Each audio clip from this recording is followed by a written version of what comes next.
साल 1985 मैनहट्टन शहर, जहां एक अपार्टमेंट में एक आदमी अपने टीवी पर न्यूज़ देख रहा होता है। अमेरिका के प्रेसिडेंट रशिया और अमेरिका के बीच में जो कोल्ड वॉर का टेंशन है उसके बारे में कुछ बता रहे होते हैं। तभी उसकी अपार्टमेंट में एक आदमी उस पर हमला करता है। अपनी जान बचाने के लिए वो भी उस आदमी का सामना करता है, पर वो बहुत ही फुर्तीला और ताकतवर होता है, इसीलिए वो उसे विंडो से नीचे फेंक देता है, जिससे उसकी मृत्यु हो जाती है।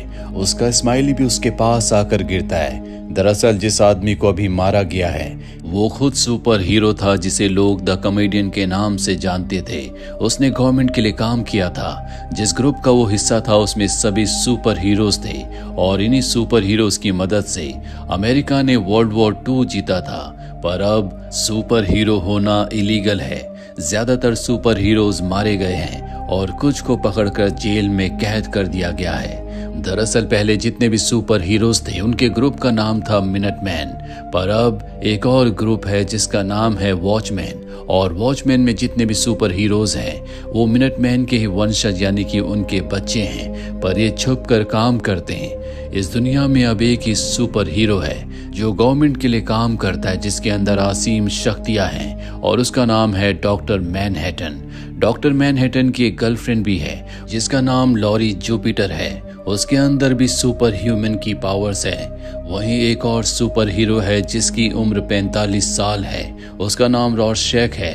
वो अब भी काम करता है लेकिन गवर्नमेंट से छुपकर, क्योंकि सुपर हीरोज का अब काम करना, दुनिया की मदद करना, ये सब इलीगल माना जाता है। और जब उसे पता चलता है कि द कॉमेडियन को किसी ने मार दिया तो वो एक आदमी के घर जाता है जो कि पहले बुरे काम किया करता था। इस आदमी का नाम मौलिक होता है। वो पूछता है कि द कॉमेडियन को किसने मारा।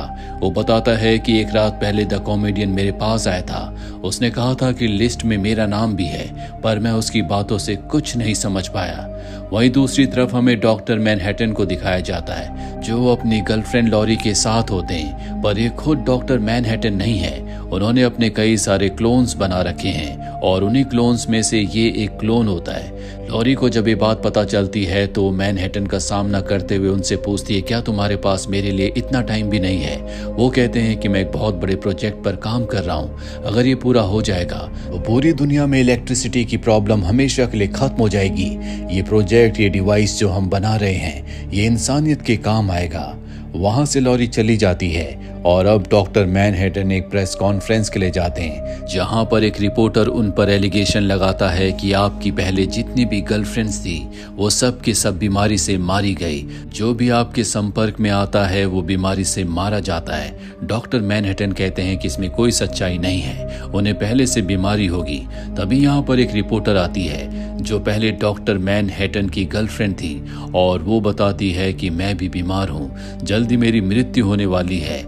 और अब सभी रिपोर्टर्स उनसे बहुत सवाल पूछते हैं। डॉक्टर मैनहट्टन गिल्ट में आ जाते हैं। उन्हें लगता है कि इतने मासूम लोगों की मौत के जिम्मेदार वो खुद ही हैं, इसीलिए खुद को वो टेलीपोर्ट करके अर्थ से मार्स पर चले जाते हैं। वहां पर वो बहुत ही उदास रहते हैं क्योंकि उनके आसपास कोई नहीं है।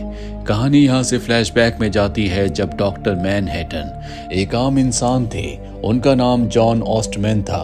वो एक भौतिक वैज्ञानिक थे, जिसके चलते वो एनर्जी के बहुत सारे अलग अलग एक्सपेरिमेंट्स किया करते थे। इसके लिए खास एक कमरा था।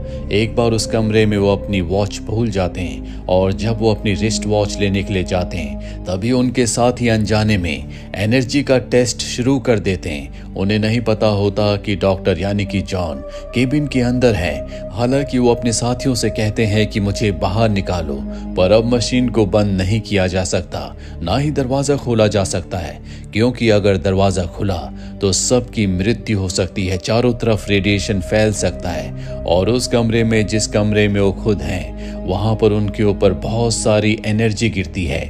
उनके हाथ में सिर्फ उनकी वॉच होती है और देखते देखते उनका पूरा शरीर भस्म हो जाता है। सबको लगता है कि वो मारे गए, पर अगले पल बिजली की तरंगों से उनका शरीर एक बार फिर से बन जाता है। वो पूरी तरह से नीले रंग के हो जाते हैं। अब वो बदल चुके हैं। उनके अंदर अलग अलग तरह की शक्तियां हैं। गुस्से में वो अपने सभी साथियों को मार देते हैं। कहानी वापस प्रेजेंट में आती है, जहां पर यूएस के प्रेसिडेंट एड्रियन के पास जाते हैं, जो खुद भी पहले कभी सुपर हीरो हुआ करते थे, पर अब वो रिटायर हो चुके हैं। सबको पता है कि वो पहले सुपर हीरो थे, लेकिन अब वो एक बहुत बड़े बिजनेसमैन हैं। प्रेसिडेंट एड्रियन से कहते हैं कि अगर रशिया और यूएस के बीच में वॉर हुआ तो पूरी दुनिया खत्म हो जाएगी, तुम्हें इन सब को रोकना होगा। दरअसल ये वो वक्त होता है जब रशिया और यूएस के बीच में कोल्ड वॉर चल रहा था। अब ये बात कर ही रहे होते हैं कि तभी यहाँ पर एक आदमी आता है जो इन पर गोलियां चलाना शुरू कर देता है, पर एड्रियन अब भी बहुत तेज होता है, वो किसी तरह से उसे कंट्रोल कर लेता है। पर इससे पहले कि एड्रियन उससे पूछ पाता कि रिटायर्ड सुपर हीरोज को कौन मारना चाहता है, वो खुद अपनी जिंदगी का खात्मा कर लेता है। दूसरी तरफ हमें रोशेक को दिखाया जाता है, जो एक बार फिर से मौलिक के घर जाता है ताकि उससे पूछ सके कि सुपर हीरोज को कौन मारना चाहता है। पर उसे पता चलता है कि पहले मौलिक को किसी ने मार दिया है और अब बाहर पुलिस होती है जो अनाउंस करती है कि हमें पता है रोशेक, तुम अंदर हो, तुमने मौलिक को मारा है। रोशेक समझ जाता है कि उसे फंसाया गया है। वो यहाँ से भागने की कोशिश करता है, पर पुलिस बहुत ज्यादा होती है जो उसे पकड़कर जेल में बंद कर देती है। रोशेक के जेल में बहुत सारे दुश्मन हैं, क्योंकि उसने अपनी पूरी जिंदगी में बहुत सारे लोगों को सलाखों के पीछे भेजा है, और अब जबकि वो जेल के अंदर है तो उसकी जान को खतरा है, क्योंकि हर कोई उससे बदला लेना चाहता है। ये सभी क्रिमिनल्स बहुत ज्यादा खतरनाक है जो रोशेक के ऊपर हमला कर देते हैं, लेकिन रोशेक के अंदर फाइटिंग स्किल्स सबसे ज्यादा है, इसीलिए एक एक करके वो सबको बहुत बुरी तरह से मारता है। वहीं दूसरी तरफ लॉरी और उसके एक साथी जो उनकी टीम में पहले था, जिसका नाम नाइट आउल है, जब उन्हें पता चलता है कि रोशेक को जेल में भेज दिया गया है तो वो अपनी पुरानी सुपर हीरोज की कॉस्ट्यूम पहनकर उसे बचाने के लिए जेल में आ जाते हैं, जहां पर वो सभी गार्ड्स का सामना करते हुए रोशेक तक पहुंचकर उसे यहां से निकाल कर ले जाते हैं, क्योंकि उन्हें पता है कि अगर रोशेक जेल में रहा तो उसे मार दिया जाएगा। पहले भी इन्होंने अपने कई साथियों को खोया है, अब ये औरों को नहीं खोना चाहते। इसके बाद लॉरी एक बार फिर से डॉक्टर मैनहट्टन से मिलने जाती है, जो कि मार्स से वापस आ चुके हैं। डॉक्टर मैनहट्टन लॉरी से बात करना चाहते हैं, क्योंकि इनके रिलेशनशिप में अब बहुत ज्यादा दूरी आ चुकी है, इसीलिए वो अपने साथ टेलीपोर्ट करके उससे मार्स पर ले जाते हैं ताकि वो दुनिया को बचाने के बारे में और अपने रिश्तों के बारे में उससे बात कर सके। वहीं रोशेक और नाइट आउल को दिखाया जाता है जो किसी भी तरह से उस आदमी तक पहुंचना चाहता है जो कि पुराने सुपर हीरोज को जो रिटायर हो चुके हैं उन्हें मारना चाहता है। ये बाहर में एक आदमी से मिलते हैं और पूछते हैं कि हमें उस आदमी का पता बताओ जिसने द कॉमेडियन और एड्रियन को मारने की कोशिश की थी। वो कहता है कि मुझे भी मार दिया जाएगा, मुझे नहीं पता कि वो कौन है। उसकी बातों से इन्हें लगता है कि इन्हें और भी छानबीन करनी पड़ेगी। अब ये एड्रियन के ऑफिस में उससे बात करने के लिए जाते हैं जिसके ऊपर उस कातिल ने हमला करवाया था। एड्रियन अपने ऑफिस में नहीं होता। इन्हें यहाँ पर बहुत सारे पुराने इजिप्शियन सिंबल्स दिखते हैं जिससे इन्हें शक होना शुरू हो जाता है, और अब नाइट आउल एड्रियन के कंप्यूटर को हैक करके उसके अंदर से इंफॉर्मेशन निकालता है, जिससे इन्हें पता चलता है कि एड्रियन उस कंपनी का ओनर है जिस कंपनी के बहुत सारे लोगों को बीमारियां हुई थी, और उनका इल्जाम डॉक्टर मैनहट्टन के ऊपर लगाया गया। दरअसल डॉक्टर मैनहट्टन की वजह से उन्हें बीमारियां नहीं हुई थी, बल्कि उन्हें जानबूझकर बीमार किया गया था ताकि डॉक्टर मैनहट्टन को बदनाम किया जा सके, उनके ऊपर इल्जाम लगाया जा सके।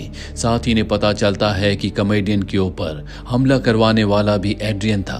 उसने दूसरी बार खुद अपने ऊपर हमला करवाया जब प्रेसिडेंट उससे मिलने के लिए आए थे, ताकि उस पर किसी को शक ना हो। ये अब एड्रियन से मिलना चाहते हैं जिसने अंटार्कटिका में अपना बहुत बड़ा हाइड आउट, बहुत बड़ा बेस बनाया हुआ है। अपने फ्लाइंग ऑब्जेक्ट से वहां पहुंच जाते हैं जहां इनका सामना एड्रियन से होता है। ये एड्रियन से कहते हैं कि तुमने ऐसा क्यों किया, जानते हो इससे कितना नुकसान हो सकता है। वो कहता है कि नुकसान हो चुका है, तुम्हारे यहाँ आने से पहले ही मैं अपना काम कर चुका हूँ। और तभी ये स्क्रीन पर देखते हैं जहां शहर में बड़े बड़े धमाके होते हैं जिससे कई लोगों की जान चली जाती है। तभी यहाँ पर डॉक्टर मैनहट्टन और लॉरी भी आ जाते हैं, क्योंकि इन्होंने ऊपर से देख लिया था कि धरती पर धमाके हो रहे हैं। डॉक्टर मैनहट्टन एड्रियन से पूछना चाहते हैं कि उसने ऐसा क्यों किया, पर तभी वो एक शेर को उनके सामने खड़ा कर देता है जिससे उनका माइंड डाइवर्ट हो जाता है और ठीक उसी वक्त एड्रियन इलेक्ट्रोमैग्नेटिक वेव से उनके शरीर के टुकड़े टुकड़े कर देता है। डॉक्टर मैनहट्टन यहाँ से गायब हो जाते हैं, लेकिन डॉक्टर मैनहट्टन को मारना नामुमकिन है। अगले पर डॉक्टर मैनहट्टन एक बहुत बड़े रूप में आते हैं और अब एड्रियन की जिंदगी का खात्मा होने वाला है। वो एड्रियन के सामने आते हैं। एड्रियन अपने हाथ में एक रिमोट उठा लेता है। डॉक्टर मैनहट्टन पूछते हैं, क्या तुम इससे मुझे मारना चाहते हो? मैं जानता हूँ कि तुम्हारा दिमाग बहुत तेज है, पर मैं तुमसे ज्यादा ताकतवर हूँ। और तभी एड्रियन उस रिमोट से टीवी को ऑन कर देता है, जिसमें यूएस के प्रेसिडेंट बताते हैं कि रशिया और यूएस के बीच में जो न्यूक्लियर वॉर होने वाला था वो अब टल चुका है और अब दोनों देश मिलकर डॉक्टर मैनहट्टन को ढूंढेंगे, क्योंकि पूरी दुनिया भर में जितने भी बड़े बड़े धमाके हुए हैं जिसमें कई सारे लोग मारे गए, उसके पीछे डॉक्टर मैनहट्टन का हाथ है। क्योंकि जहां जहां पर धमाके हुए हैं वहां पर कभी न कभी मैनहट्टन मौजूद था। उसी के शरीर के पार्टिकल से ये धमाके हुए हैं। एड्रियन कहता है कि मैंने दुनिया को बचाने के लिए ऐसा किया। अगर मैं ऐसा ना करता तो यूएस और रशिया के बीच में न्यूक्लियर वॉर जरूर होता, जिससे पूरी की पूरी दुनिया खत्म हो जाती। मैंने पूरी दुनिया को बचाने के लिए ये किया। अगर तुम चाहो तो प्रेसिडेंट को सब कुछ सच बता सकते हो, वो मुझे पकड़ लेंगे, लेकिन एक बार फिर से रशिया और यूएस के बीच में टेंशन शुरू हो जाएगा और आज नहीं तो कल एक बार फिर से न्यूक्लियर वॉर का खतरा होगा। यहाँ पर सबके सब शॉक्ड हो जाते हैं। उन्हें समझ में आ जाता है कि एड्रियन ने ऐसा क्यों किया। हालांकि इन सभी धमाकों का इल्जाम डॉक्टर मैनहट्टन के ऊपर है, पर सब के सब तय करते हैं कि इस राज को हमेशा राज ही रहने दिया जाएगा।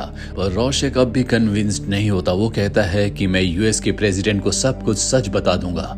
मैं ऐसा नहीं चाहता कि एड्रियन ने जो किया, इतने लोगों को मारा, वो दुनिया के सामने ना आए। और जब वो वहां से जाने लगता है, एड्रियन डॉक्टर मैनहट्टन को इशारा करता है और तभी डॉक्टर मैनहट्टन अपने हाथ को हिलाते हैं, जिससे रोशक का शरीर ब्लास्ट हो जाता है, उसकी मृत्यु हो जाती है, क्योंकि ये नहीं चाहते कि उसकी गलती से एक बार फिर से दुनिया को खतरा हो।